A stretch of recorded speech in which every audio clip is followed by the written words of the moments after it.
बोलो शंकर भगवान की जय। सोमवार व्रत कथा। किसी नगर में एक धनी व्यापारी रहता था। दूर दूर तक उसका व्यापार फैला हुआ था। नगर के सभी लोग उस व्यापारी का सम्मान करते थे।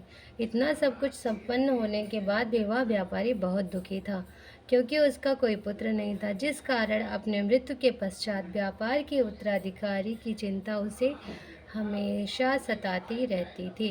पुत्र प्राप्ति की इच्छा से व्यापारी प्रत्येक सोमवार भगवान शिव की व्रत पूजा किया करता था और शाम के समय शिव मंदिर में जाकर शिव जी के सामने घी का दीपक जलाया करता था। उसकी भक्ति देखकर मां पार्वती प्रसन्न हो गई और भगवान शिव से उस व्यापारी की मनोकामना पूर्ण करने का निवेदन किया। भगवान शिव बोले, इस संसार में सबको उसके कर्मों के अनुसार फल की प्राप्ति होती है। जो प्राणी जैसा कर्म करते उन्हें वैसा ही फल प्राप्त होता है। शिव जी द्वारा समझाने के बावजूद मां पार्वती नहीं मानी और उस व्यापारी की मनोकामना पूर्ण हेतु वह शिव जी से बार बार अनुरोध करती रही। अंततः माता के आग्रह को देखकर भगवान भोलेनाथ को उस व्यापारी को पुत्र प्राप्ति का वरदान देना पड़ा।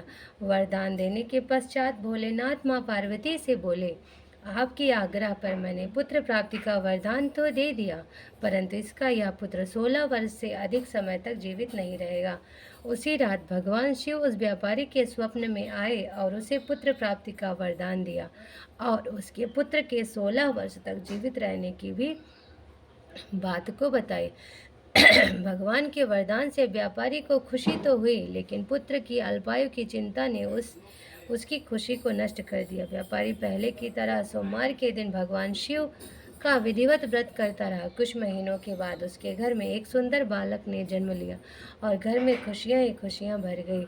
बहुत धूमधाम से पुत्र जन्म का समारोह मनाया गया, परंतु व्यापारी को पुत्र जन्म की अधिक खुशी नहीं हुई, क्योंकि उसे पुत्र की अल्प आयु के रहस्य का पता था।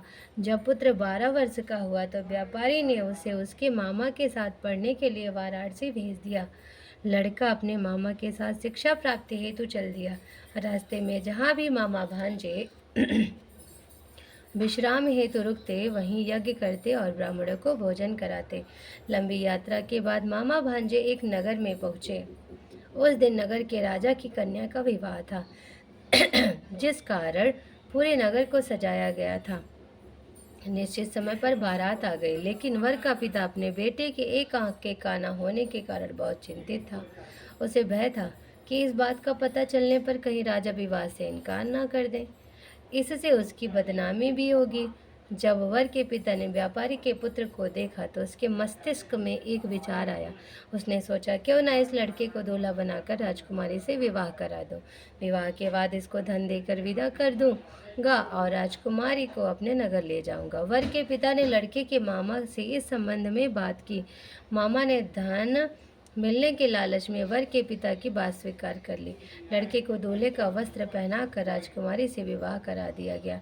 राजा ने बहुत सारा धन देकर राजकुमारी को विदा किया। शादी के बाद लड़का जब राजकुमारी के साथ लौट रहा था तो वह सच नहीं छिपा सका और उसने राजकुमारी के ओढ़नी पर लिख दिया, राजकुमारी, तुम्हारा विवाह मेरे साथ हुआ था। मैं तो वाराणसी पढ़ने के लिए जा रहा हूँ और अब तुम्हें जिस नवयुवक की पत्नी बनना पड़ेगा वह काना है।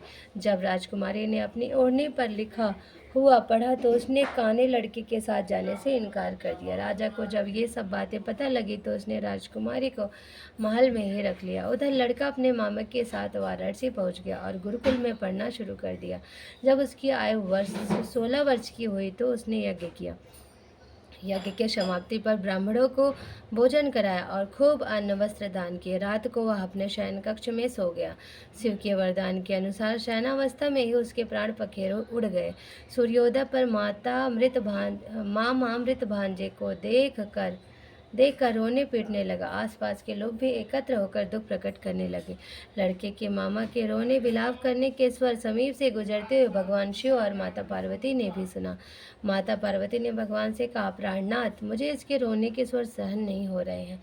आप इस व्यक्ति को कष्ट को अवश्य दूर करें। भगवान शिव ने माता पार्वती के साथ अदृश्य रूप में समीप जाकर देखा तो भोलेनाथ माता पार्वती से बोले, यह तो उसी व्यापारी का पुत्र है जिसे मैंने 16 वर्ष की आयु का वरदान दिया था। इसकी आयु पूरी हो गई है। माता पार्वती ने फिर शिव जी से निवेदन कर उस बालक को जीवन देने का आग्रह किया। माता पार्वती के आग्रह पर भगवान शिव ने उस लड़के को जीवित होने का वरदान दिया और कुछ ही पल में वह जीवित होकर उठ बैठा। शिक्षा समाप्त करके लड़का मामा के साथ अपने नगर की ओर चल दिया। दोनों चलते उसी नगर में पहुंचे जहां उसका विवाह हुआ था। उस नगर में भी यज्ञ का आयोजन किया गया। समीप से गुजरते हुए नगर के राजा ने यज्ञ के आयोजन देखा और उसने तुरंत ही लड़के और उसके मामा को पहचान ली। यज्ञ के समाप्त होने पर राजा मामा और लड़के को वहां ले गए और कुछ दिन उन्हें महल में रखकर बहुत सा धन वस्त्र आदि देकर राजकुमारी के साथ विदा कर दिया। इधर भूखे प्यासे रहकर व्यापारी और उसकी पत्नी बेटे की प्रतीक्षा कर रहे थे। उन्होंने प्रतिज्ञा कर रखी थी कि यदि उन्हें अपने बेटे की मृत्यु का समाचार मिला तो दोनों अपने प्राण त्याग देंगे। परंतु जैसे ही उसने बेटे के जीवित वापस लौटने का समाचार सुना तो वह बहुत प्रसन्न हुआ। वह अपनी पत्नी और मित्रों के साथ नगर के द्वार पर पहुंचा। अपने बेटे के विवाह का समाचार सुनकर पुत्रवधू राजकुमारी को देखकर उसकी खुशी का ठिकाना न रहा। उसी रात भगवान शिव ने व्यापारी के स्वप्न में आकर कहा, हे श्रेष्ठी, मैंने तेरे सोमवार के व्रत करने और व्रत कथा सुनने से प्रसन्न होकर तेरे पुत्र को लंबी आयु प्रदान की है। पुत्र की लंबी आयु जानकर व्यापारी बहुत प्रसन्न हुआ। शिव भक्त होने तथा सोमवार का व्रत करने से व्यापारी की सभी मनोकामनाएं पूर्ण हुई। इसी प्रकार जो भक्त सोमवार का विधिवत व्रत करते हैं और व्रत कथा सुनते हैं उनकी सभी इच्छाएं पूर्ण होती। बोलो शंकर भगवान की जय। बोलो पार्वती पतये हर हर महादेव, हर हर महादेव, हर हर महादेव। बोलो जय जय श्री राधे श्याम, जय जय श्री राधे श्याम। बोलो शंकर भगवान की जय। बोलो पार्वती मैया की जय। बोलो गणेश जी महाराज की जय। बोलो कार्तिकेय महाराज की जय। बोलो नंदी बाबा की जय। बोलो सब देवी देवताओं की जय।